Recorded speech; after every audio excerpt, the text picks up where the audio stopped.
Dark Souls has many unseen lands, places out of bounds or out of time that we've never seen until now.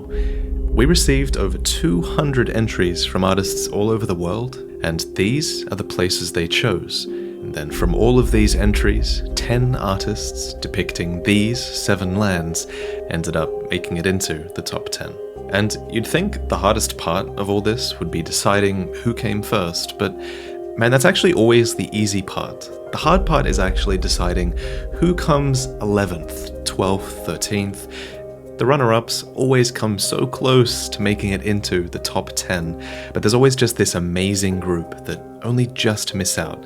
So what you're seeing right now are actually the 12 runners-up that I've chosen, but only one of them can get 10th place. So let me show them to you and share this pain with you, and also teach you a little bit about the ranking criteria for this competition. In terms of technical skill, these 4 entries were amazing. We have Oliver's Black Church of Londor, Alessandro's Karim, Martin's Karim, and Benjamin's Citadel of Senthauser.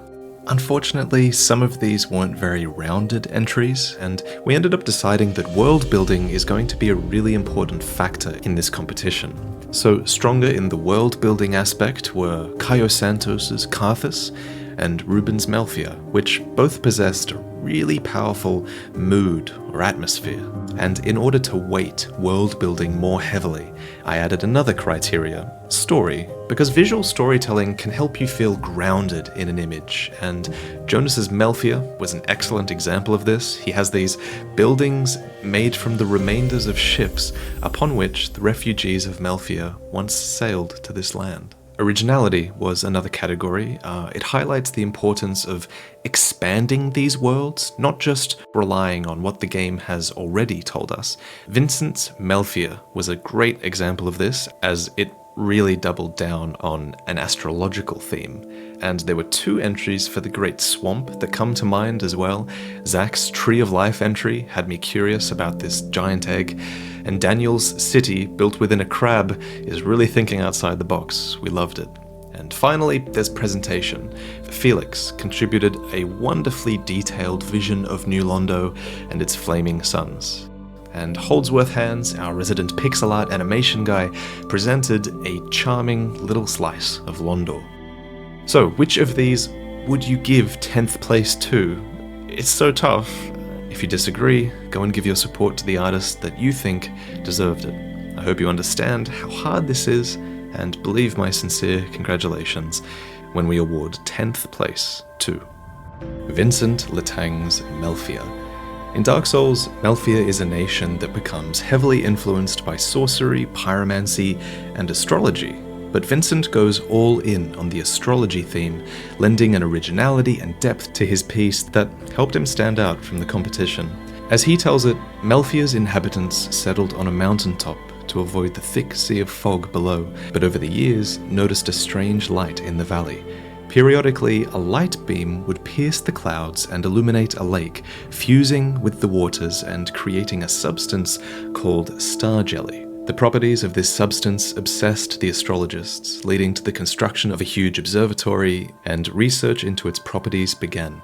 With refinement, humans could drink the nectar, which many became hopelessly addicted to, leading to a swath of the population forced to assuage their hunger with the astral waste that left the sewers. I would have loved to see more of the addict enemies roaming the observatory, and more of the culture that must exist up on the mountaintop, so while it lost a couple of points for that, it is a testament to the strength of this piece that it leaves you hooked, hungry for more. Another really original entry was Brent's rendition of Karim, which stood out to us immediately thanks to its attractive color palette. There were a lot of Karim entries, like a lot, and it's probably because the place actually has a rare amount of visual imagery to draw from. Morn's Great Hammer, for example, is said to be decorated by a ward of Karim Temple, so a lot of artists modeled their architecture after the hammer. Furthermore, Morn's black armor with its gargoyle helm is very gothic, so a lot of artists decided to depict a grim, gothic-styled city to match the grim countenance of its people. These artists didn't lose points for doing that. In fact, those entries are probably really accurate. But I do have to give a few more points for originality to Brent, who depicted Kareem's atmosphere and culture with a more vibrant mood in order to better represent Kareem before it descended into a darker, more depraved place. However, I really liked that, for the keen observer, subtle hints of Kareem's grim flavour do remain. Note the begging woman in the dark, the hanging corpses in the town square, and note that almost every person in this image is armed and on guard. In that way, the piece kind of throws a curveball to the viewer, making it way more exciting to explore. In both images, your eyes are drawn towards important story points. In the first, towards the Archbishop, who descends the stairs in a palanquin to highlight his importance. And in the second, to a statue of Kaitha, the weeping goddess who looms over the city with a giant bowl beneath her, like a lord vessel, except this one functions as a symbolic asset to catch her tears. Next, we travel to Ludlath's home, a place called Courland, or what's left of it anyway. We only know a couple of things about Courland. First, that they were plagued by a beast called the Soul Feeder, which insatiably absorbed souls and whose corpse permanently stained the air when it was burned. Second, we know that their people had a fascination with transposition, which is the forbidden art of extracting and coalescing the essence of a soul. Robert takes these concepts and he runs off with them, depicting a place once blooming with wonders, now filled with corpses and curses.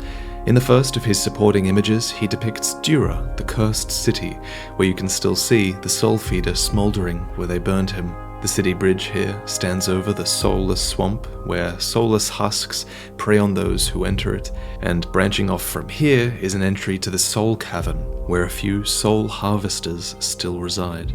Apparently there's also something called the Ancient Bonfire Shrine here, which I love because it hints that bonfires, which aren't explained very much in-game, that they might hide a sinister truth. His main image is the Soul Cathedral, which is the most developed image of the bunch. The mood here is just incredible, and when you think about it, Dark Souls is kind of missing a land with a ghostly, haunted, soul-harvesting kind of vibe, and what better place for this than Courland?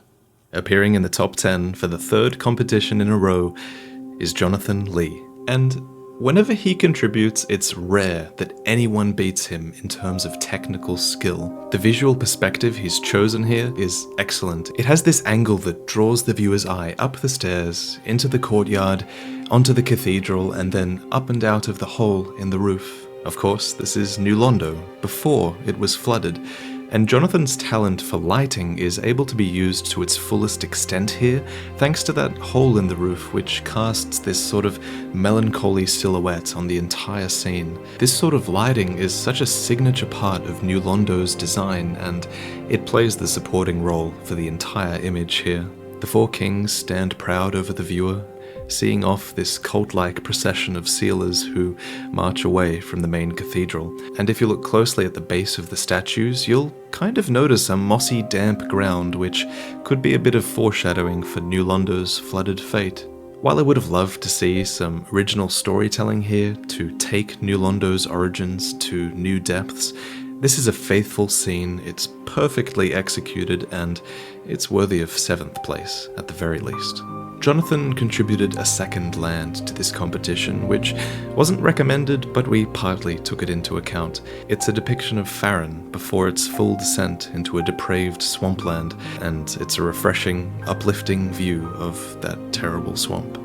Taking us back to Courland for number 6, Pierre presents his take on the city, submitting 16 pieces in total and overwhelming the competition with sheer volume.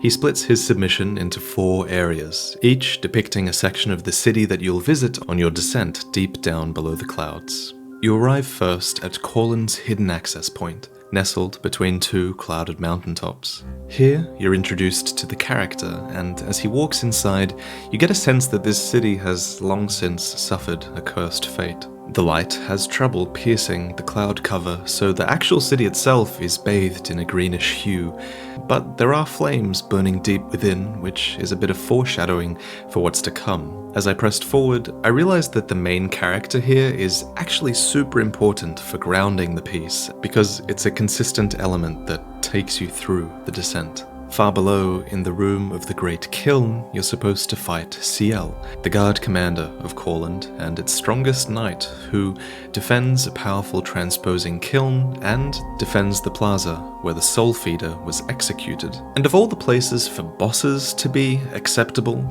Courland qualifies, as one of the precious little things we know about the place is the existence of the Soul Feeder, which, let's be honest, would be a boss. This final boss fight takes place in Courland Plaza against Akrak, the Soul Feeder, who was never really dead, but instead simply awaits a powerful soul that will help him to regain his power.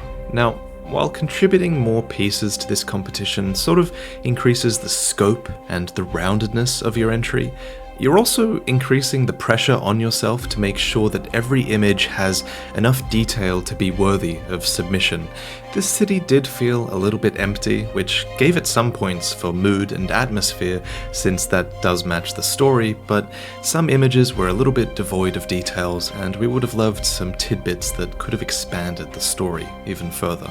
Because that's one thing we want to reinforce, is that sometimes it only takes one image to place highly in this competition, and this couldn't be more true than for Nolan's rendition of Katarina, which knocks it out of the park for mood, for story, and for originality. Katarina is described as a jovial country, brimming with drink and cheer, and to best represent this, Nolan made this really clever decision to show a Katarinan dungeon, of all places.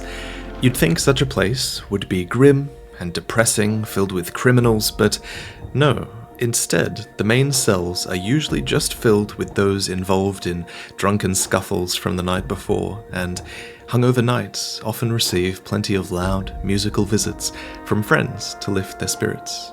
While the lower levels are reserved for rare cases of serious crime, or for assassins from other regions, the dungeon is in the open air. It's right next to the town square and the onion stalls, where the general public is free to come and go. In this square, we see one such criminal being plucked from the streets by a strong, relaxed knight as he waves to a character behind him. Is he waving to the imprisoned knight, raising his Siegbrow in cheers? Or the chef, doling out stew to a hungry prisoner? Perhaps he's even waving to the young boy who sports a wide bowl on his head to mimic the onion-shaped helmets of the knights that he clearly admires. It could be any one of them, and it's a great excuse to just look at all the character that is on display here. The world building is so powerful I can kind of imagine the rest of the city streets just from this one image. That's the power of storytelling, really. And it doesn't need any other supporting images, but Nolan did decide to show the outside view of the city, which sports curved rooftops that mimic the pierce shield that the knights commonly wield. Nolan's technical skills are impressive. They show a confident control of lighting and anatomy.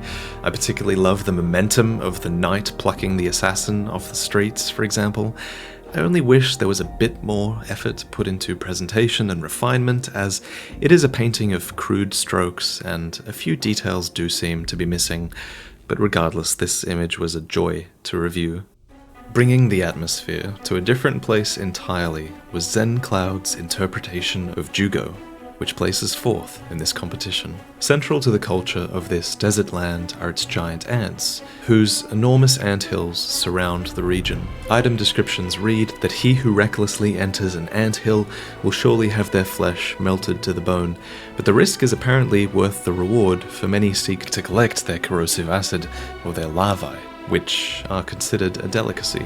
Zen expands this concept beautifully with this haunting, fascinating wasteland. Let me zoom in and give you a better sense of scale and story. In Zen's Jugo, these tall, abandoned anthills make up the city itself, with high rooms for the richest citizens, as these are the safest from ant invasions. The city is connected with ropes and pulleys, which enable aerial transport of citizens and the goods that they produce. So the second tallest section makes up the artisan quarter, where powder from the chitinous carapaces of ants are ground and used in production of goods. And most notably, it's used in the compound that's used to create orus ore, which is a curious transparent metal named after its discoverer, whose armor takes on its unique properties. Further down is a school dedicated to pyromancy, which is taught at an early age as protection against ant invasions. Also taken at an early age are some ants themselves, which apparently can be tamed if they're taken from their colony at the moment that they're born. Grounding the image in the bottom left is a rider mounted on one such ant, and he's braving the desert and guiding his mount with a piece of meat hanging from a stick. He's out here to collect ant larvae, something that can only be done on the rare days that the sun is not blocked by a sandstorm. So this is a rare time where you can see the city, and it's the best time for traveling and scavenging. So one hilarious thing happened with all the Jugo entries. When talking about Jugo in my announcement video, we had to decide on how to visually represent the anthills, and because there are no anthills represented in Dark Souls 2, my editor decided to represent them by showing the tall pillars that you see just after you defeat the Guardian Dragon boss fight in Dark Souls 2. Almost every artist who decided to draw Jugo either loved the striking imagery of the super tall vertical anthills, or they thought that these were actually the anthills from Jugo and chose to represent them in that way. No one just drew a normal anthill, which I thought was hilarious. Either way, it's actually enhanced all of the Jugo entries, in my opinion, and it's a funny, unintentional side effect of the original video. Coming in at third place is Ung's artwork titled The Fall of New Londo, and he begins and ends his story with a view of this restored New Londo cathedral. Your view then descends down to the city streets, where mankind from all across the realm gather. These are the folks that will lose their lives when the sealers decide to flood the city to contain the Four Kings. So there's already some bittersweet story going on just by seeing this bustling marketplace. But then the next scene begins, and you feel the gravity of this piece improve.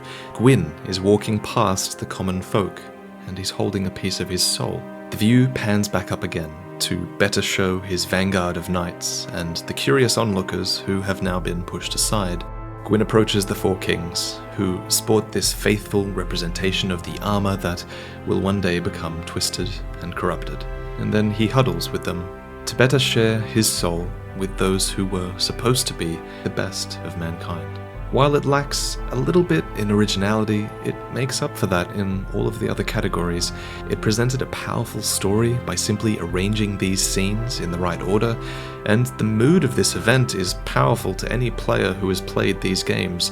It's wonderful to be able to visualize a scene that we know must have happened, but never see in game, and it's a meaningful representation of the city that it takes place within. Ung's portfolio expands his wonderful talent for environments, and one of my favorite sets of his was his depiction of a desert world, which had a lot of parallels with the angles that he chose for his New Londo piece. He states that he's looking for full-time employment, contract, and freelance work, so if you're in a position to employ him, or any of the artists on this list for that matter, please reach out. And now, second place. This location made up 10% of total submissions to this competition. It's a grim land of knights and maidens, of tears and sin.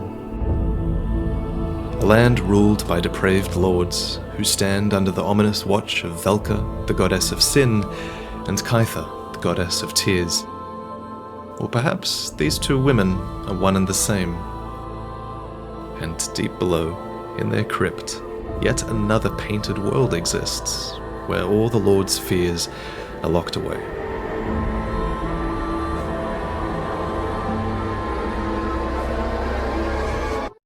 This is Karim by Jane. The first part of her illustration depicts a historic moment in Kareem's culture.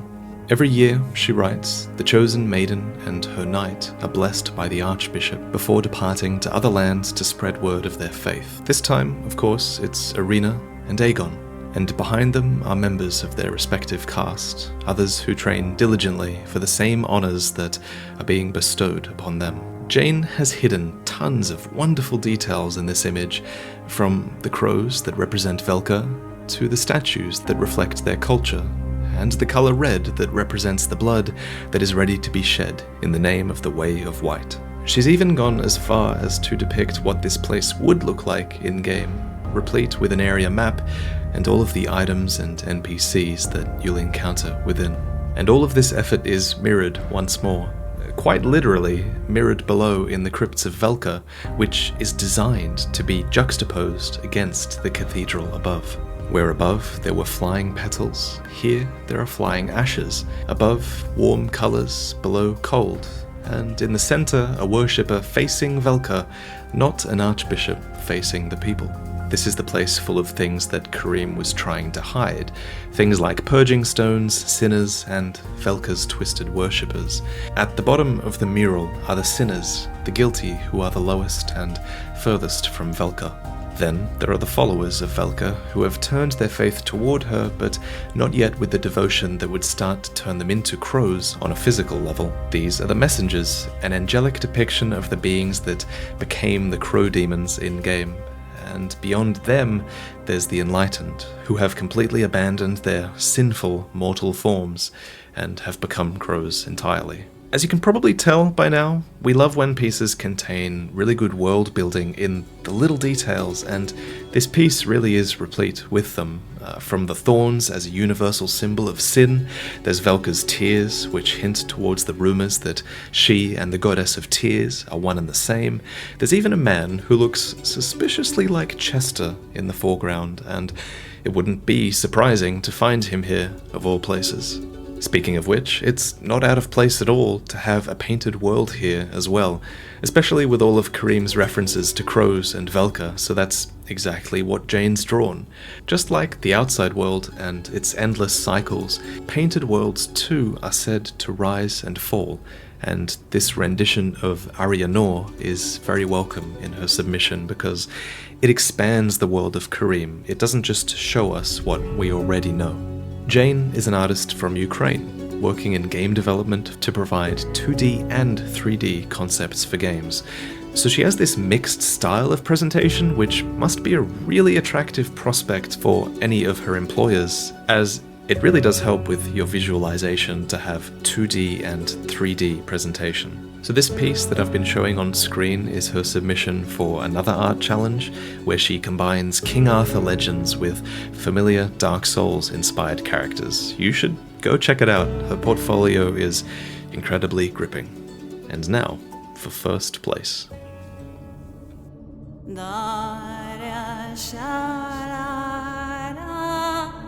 When I showed you the chart at the start of the video, showing how many contributions there were for each land, you might have noticed one lonely category, Izalith. It's not the first place you would think of as an unseen land, but anyone with really deep knowledge of the lore knows that this is a civilization that has largely been erased by the time that we explore it in Dark Souls, and there was once a rich history and culture within this untamed city. So, with great pride, I'd like to take you through The Dawn and Dusk of the Age of Chaos by Ricardo Amiche. I remember very vividly the last day Father and I went to visit my godmother. We were invited to see the new temple complex. Down below our beloved capital, a path leads through the realm of chaos, where her reign once began, and ever since the thick air was set ablaze, her most grotesque spawn have wandered aimlessly. Then, from the dark, the mortals came crawling out of the woodwork in the search for light, and although most of the giant creatures were barely able to subsist, these monsters quickened the most primordial fears of the mortals, and out of fear they worshipped them. Each of their kind bore the name of another fear, but there was one name that would apply to them all: demons. Throughout their coexistence, the wildest architecture emerged, built without order, one upon the other, never lasting, ever changing. I stayed close to Father's garb, for he was my guiding light through the maze of absurdity, and for every step that echoed through the hallway ceilings, stretching high as the sky's vault, another 1,000 eyes stared back from the dark. I could tell by their dazzled glance that they had never seen the sun rise upon their dusty land, and although they were not fortunate enough to know the order of an everyday life, they all seemed to share a common goal.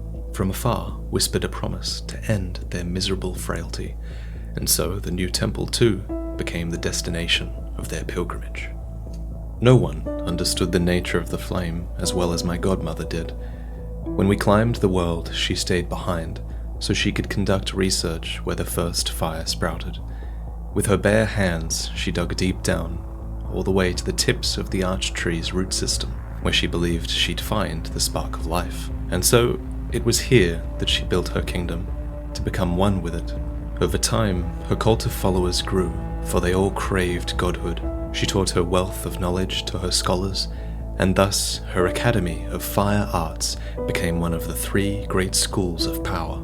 We entered the new temple that was still under construction, but already an uncountable amount of kneeling aspirants gathered before the structure to solicit their favors, all seeking the flame like moths, ready to burn themselves in the process. Their soft murmur was interrupted by the welcoming ceremonies. We were received in audience by the first high priest to ever learn the eloquence of chaos. In honor of our arrival, we were to witness a play of tribal fire arts.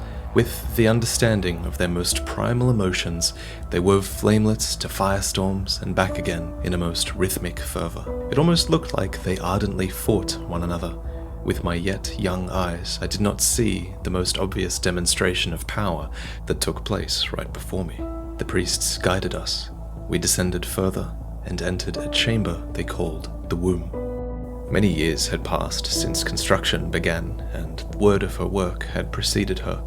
I was eager to see the kingdom she built, but soon I would find all my fantasies of lustrous banquets with new cousins to make friends with dwindle, for she would never be the same after she dared look behind the curtain of our existence. But for the first time, I got to see her infamous son.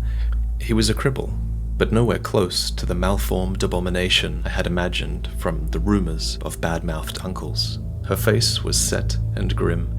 She must have known Father did not come in good faith.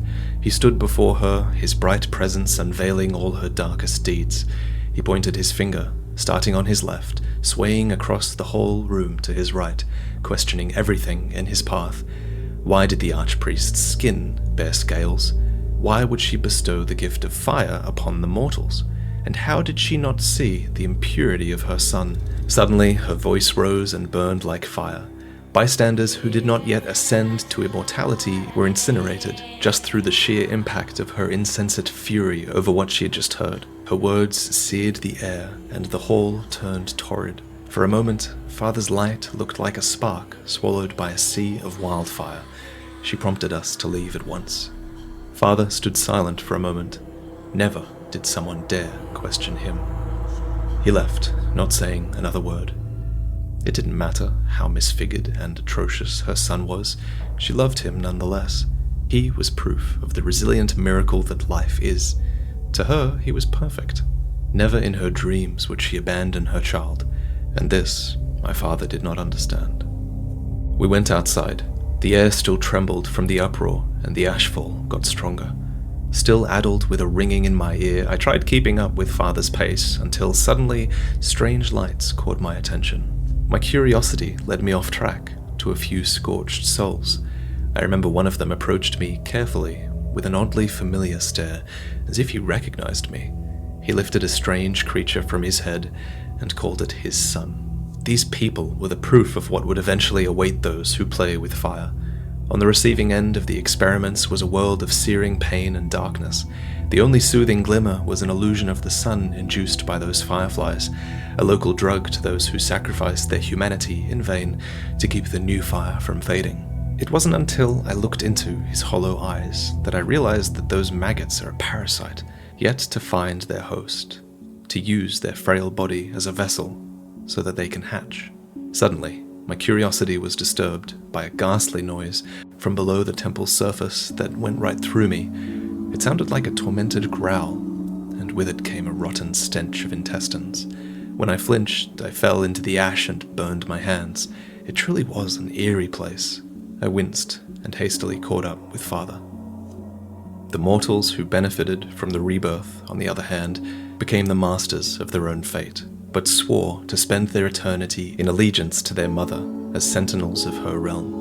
They didn't just build walls to fend off outsiders, they built labyrinth upon labyrinth so the unfamiliar world would lose themselves in the spiraling Babel.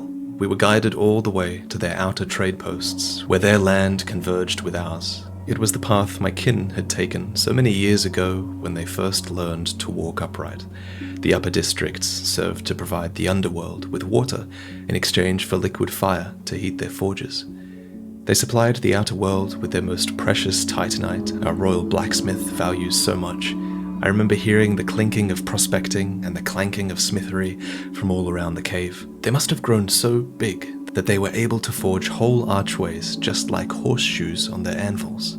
It was here that Father decided a church must be built to bless these lands with his faith, and when whatever slumbers beneath awakens, ready to feast, and hell breaks loose again, only then would the bell be rung. At this sombrous day, as I write these notes, that time has now come, and Father heeds the call.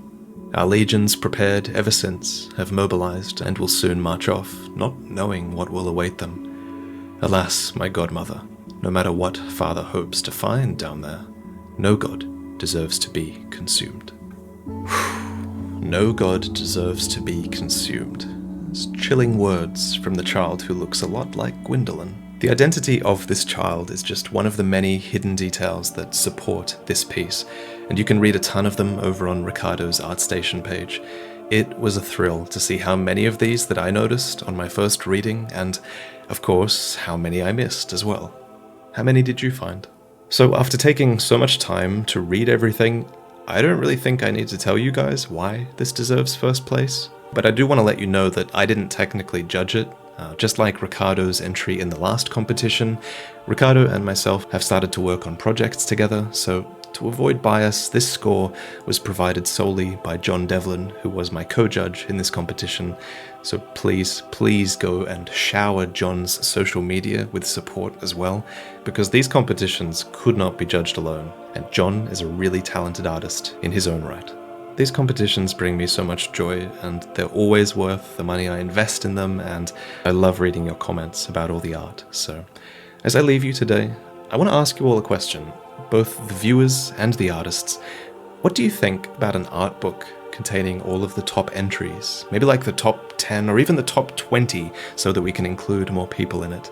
It would be a way better visual medium than YouTube is, and I have a very talented publisher in mind. So let me know in the comments, and look out for the next art competition. Should it be Demon Souls, or should it be Bloodborne? Stay tuned.